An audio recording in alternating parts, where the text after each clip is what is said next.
I was chatting?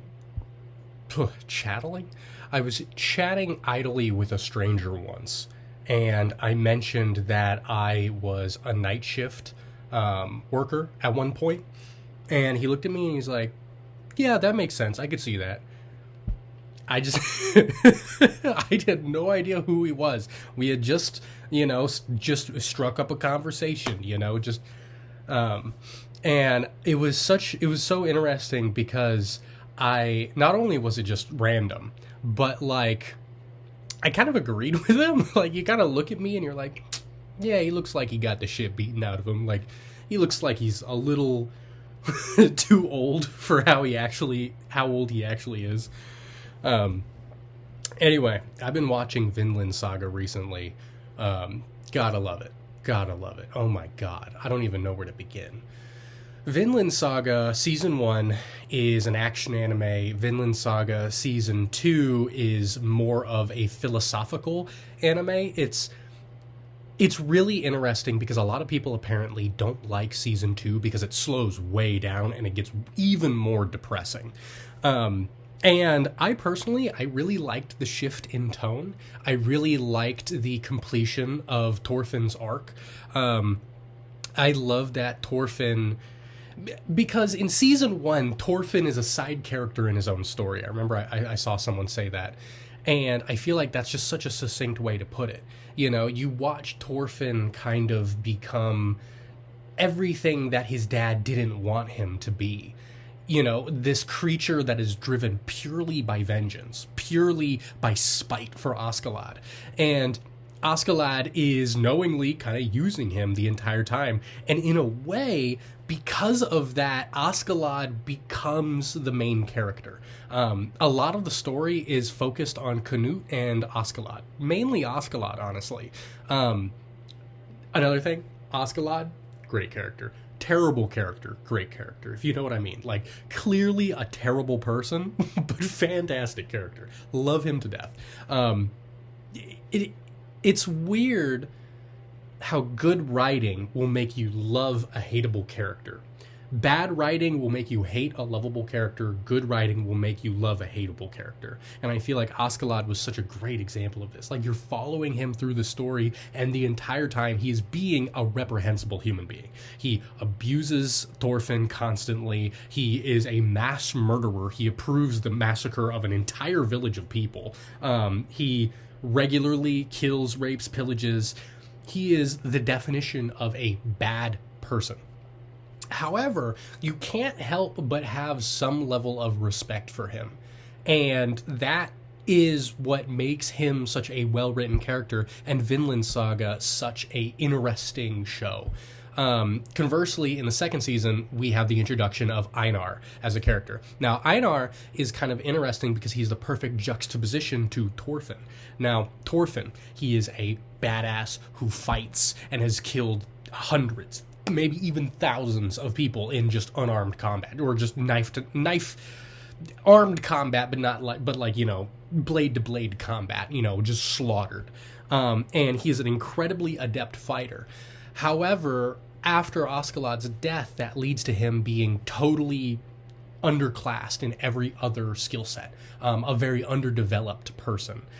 He hasn't really had any close interpersonal relationships. He doesn't know how to thatch a roof. He doesn't know how to grow wheat. He doesn't know really anything outside of the battlefield. And we have Einar as a contrast, who doesn't know how to fight. But he knows all these other things. He knows, what it's like to love somebody. He outside of his dad. He knows how to move on emotionally. He knows how to fight through and find meaning. He knows practical skills like how to grow wheat, how to thatch a roof, how to, butcher chickens, stuff like this. He has all these fundamental skills, but he cannot fight, truly. And so what Vinland Saga does is it gives you these two characters, and in my lens of analysis, it asks you, who is more of a man? Who is a truer warrior, truly? And there are answers on both sides. I think Vinland Saga is steering you in the direction that, at the end of the day, Einar is more of a true warrior than Thorfinn. Leif is more of a true warrior than Thorfinn. Thors became a true warrior after he left the Jomsvikings.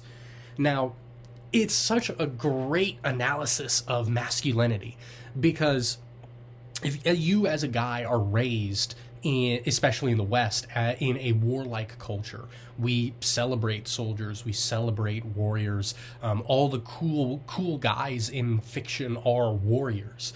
And so for once, we're getting a piece of fiction where not only are the bad guys the warriors, but the good guys are the cowards and the people who refuse to fight and the pacifists and the people who in traditional masculinity are looked down upon. Super interesting. Love it. Speaking of Vinland Saga, there's a video going around on Reddit about Russia and Ukraine. That's a terrible connection, but it's kind of true, I guess. It's a Reddit video of it's GoPro footage of a Ukrainian and Russian knife fighting each other to the death. I watched that video and my God, it's such a disturbing video. It's so visceral. It's one of those videos that I can't even really watch all the way through. I can barely watch it. It's just so, just on like a really deep level. It's really hard to watch. And it got me thinking about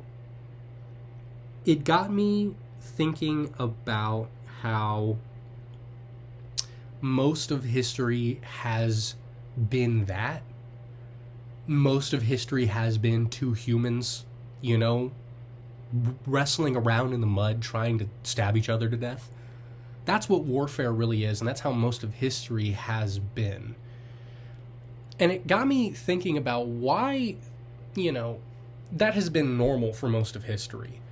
And now, in our Western mindsets, when we see a video like that, when we watch some sort of violence like that, it is terrifying. It's so visceral. It's so, unanimously, everybody's reaction to that video, everybody from Andrew Tate to the average Redditor to every UFC fighter to, regular people, everybody's reaction is universally, oh my God.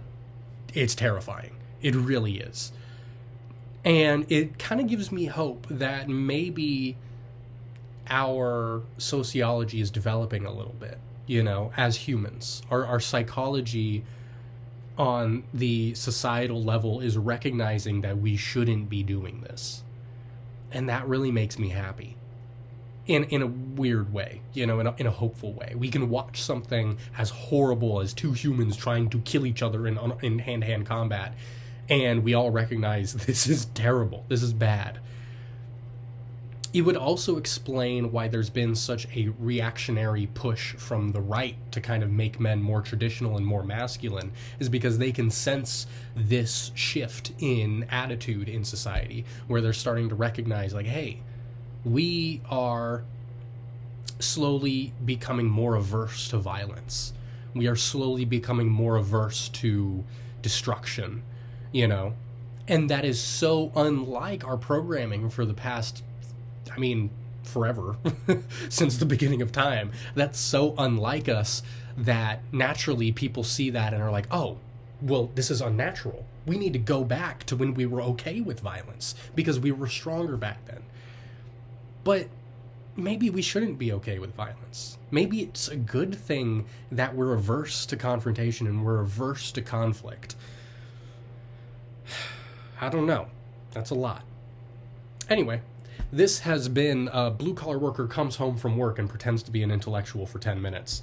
My name is Sean. I recently starred as a voice actor in a Dota comic dub video that one of my friends put on. Great stuff.